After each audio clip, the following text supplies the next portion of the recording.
my people, I am your son. Steve Sharma is the first son. I am the grandson of National State.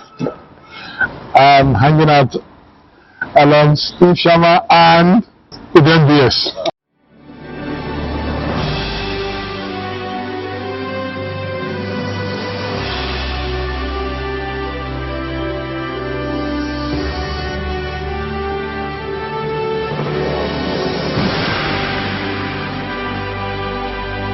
My name is Mailafia Yakubu Agabi. I'm born in the late 60s to the family of Elder Daniel Mailafia Agabi, the Selekan Dedere and the Katukan Asakyo. I schooled in RC1, that's my primary school in Dedere. I had my secondary school in Riyadh, and had my polytechnic education. I had my OND and HND in Plateau State Polytechnic, Barikiladi. I also have a certificate in public administration. I joined the Nigerian Police Force. I'm still serving. I have my master's in banking and finance. I also have my master's, another master's in criminal justice. I have a postgraduate diploma in accounting. I'm a fellow of Association of National Accountants of Nigeria, and I'm also a fellow of Chartered Institute of Treasury Management, and also a council member. I'm also a member of course 38 of Policy Leadership and Strategic course in MIP School, and I'm also presently doing my PhD in Security and Strategic Studies from Nasarawa State University, that's Institute of Governance. I have a lot. Let me cut it short because I'll take your time.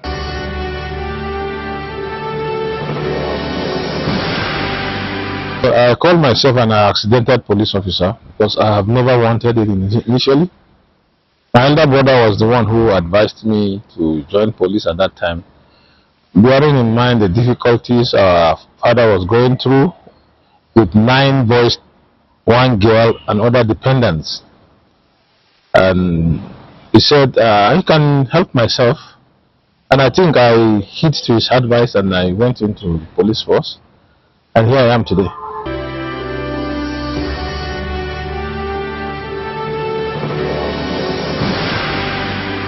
I'm the acting assistant commissioner of police in charge of pay at the force headquarters.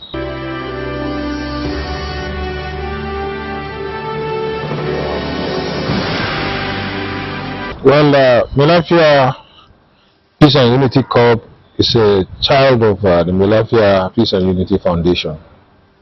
The foundation has a mandate of assisting the less privileged.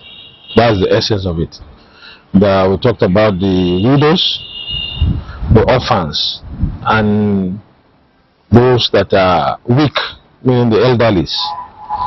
That is the essence of the foundation. But the Mailafia Peace and Unity Corps came as a result of a crisis that engulfed our area. It was a communal crisis, a tribal crisis, that people had to leave because we are living together.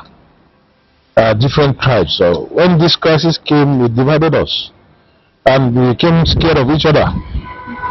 As a police officer, I found out that I have a duty to my community, not only my community, my local government, state and the nation at large, to ensure that there is peace in my area.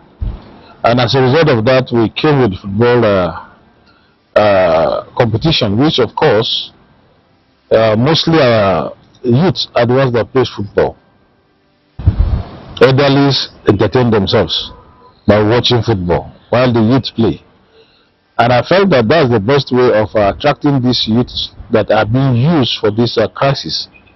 They are the foot soldiers. People use them. People tell them what they want to hear. People ask them to do what they want them to do.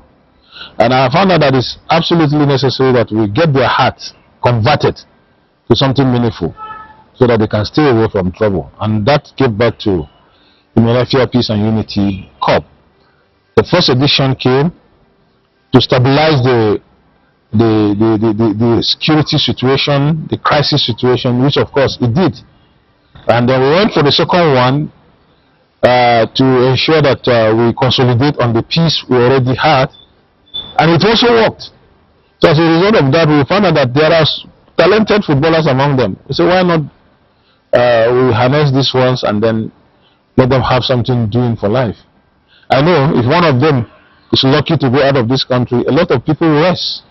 So by the time we have so many of them out, the community will have enough of people that can assist, and they're helping those of us. By that time we'll be getting weak, and we have other people to take over from us to continue from where we have stopped. That's the essence of it. And thank God they abide into the idea, even though it is not easy. It is highly financially involved. There's a high financial involvement. We spend a lot, and the people came to understand that it is a project that they should also be part of it, and they've started owning to the project, and it is a success. This time around, we are at the 7th edition. I want to assure you that by this time, we have already concluded the plan of this 7th edition. We are working towards the 8th edition. So that's the situation, and I will thank God that this is God's own project and God is doing His work.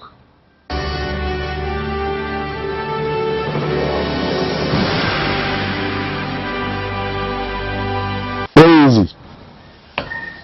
It is what we call passion. When you want to do something, you have passion for something, you create time for it. I'm a trained officer, so I train on time management. I also train on other aspects of life. Those are part of the training that I've learned from the job that I'm putting into action. It may look for you difficult, but because I'm a trained personnel, I know how to handle it. However, to tell you that I have over 30 boys that are working in my absence, they are under small stipends so that the thing can go. They are trained to understand the vision.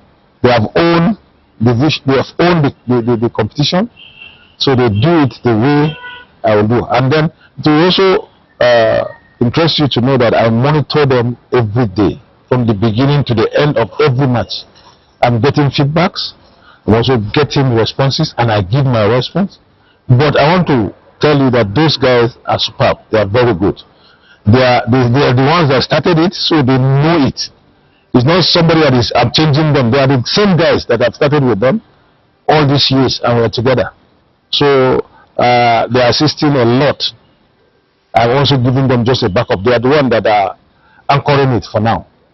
So we are hoping, I will put in more again. People are coming, volunteering their services, and we are taking them in. That is how far we are going by for the fact of issue of handling the two aspects together. My job is running, but I still have time to monitor them.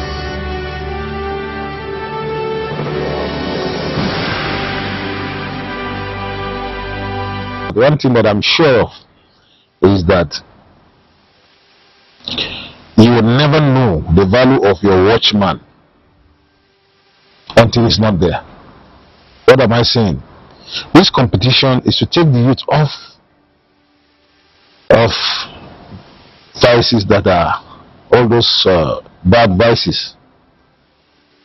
But as long as they are off it, you will not know. But until they are back there to deal with you, then you'll be able to know the value of the achievement we have achieved so far.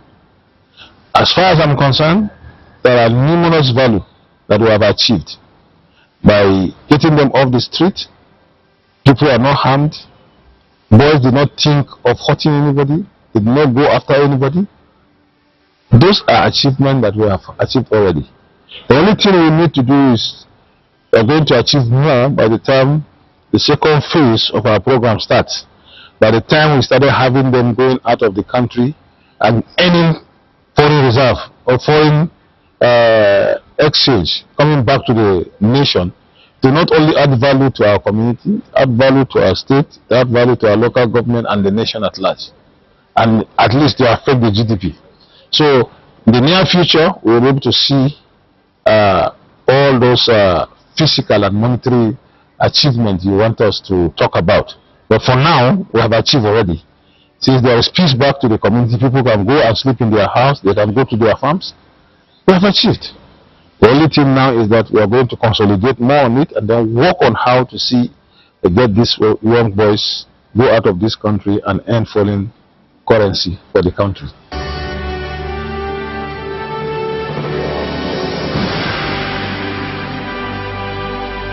I trust you to know that I live my life once in a day. I'm talking to you today, I may not be there tomorrow. If you have the drive and believe that you don't own your life, and also whatever you think you have, what is it that you have that is not given unto you? And you have those drive and believe that God is the center of whatever it is you do. You do it the same way I'm doing without turning back. God has been faithful. He has taken me from where I never thought of to where I am. And He has saved me from a lot of calamity that other people falls and didn't come out. I have what I have not because I'm better, but because God is merciful. So if God is merciful, why won't you do what He wants you to do? Our life on earth is for the advancement of Christ's kingdom. If we don't do it, He said He has the power to raise other people, even stones to do it.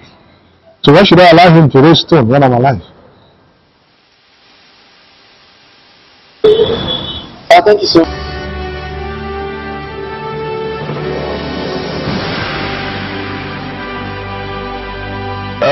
You see, politics is a very difficult and time-consuming, time resources. If you do not have the plan, do not desire to serve, you don't venture into it. Because handling people is one of the most difficult things in life. If I'm going to go into anything like this, I must be sure of what I'm going to do. Because I cannot say things that tomorrow I cannot stand after. The reputation I've created for myself for now, I wouldn't want to tarnish it tomorrow. It depends on the situation, it depends on the calling. But for now, I'm still serving.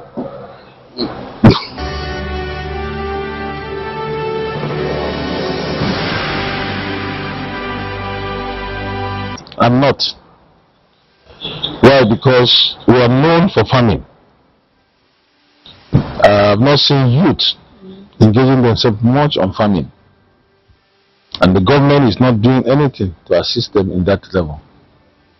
I expected that if the youth are being empowered to go into farming, we have a lot of produce and things are very expensive now.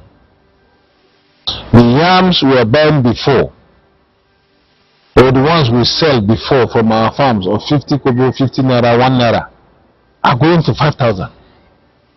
You can imagine, if youths are engaged in farming, rice, now a bag of rice is 25,000, that is 10 kg, about 25 kg.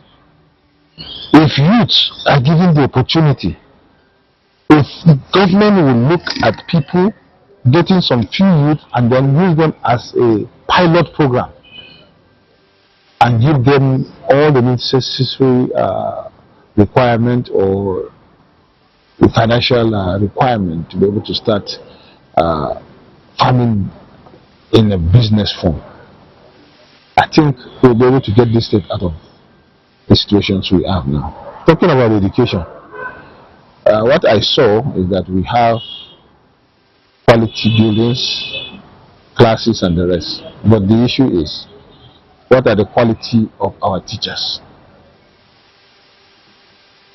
I schooled in Jos, Plateau State, and know the quality of teachers they have. What are the quality of teachers we have here? I don't want to talk much because I'm on an interview, but the fact is that the quality of teachers we have are not what Nasarawa State desire. I believe government can do more by focusing their attention on giving us a quality teachers, evolving the whole scenario by picking the situation from grassroots, ensuring that we have teachers from the primary up to tertiary, and also ensure that they are constantly trained to meet up the standard. I think if government will do that, that will help us. And the issue of farming, I think government should look at it. We have the land, we have the manpower. By the time we empower our youth, they're able to do all these things. That will help us.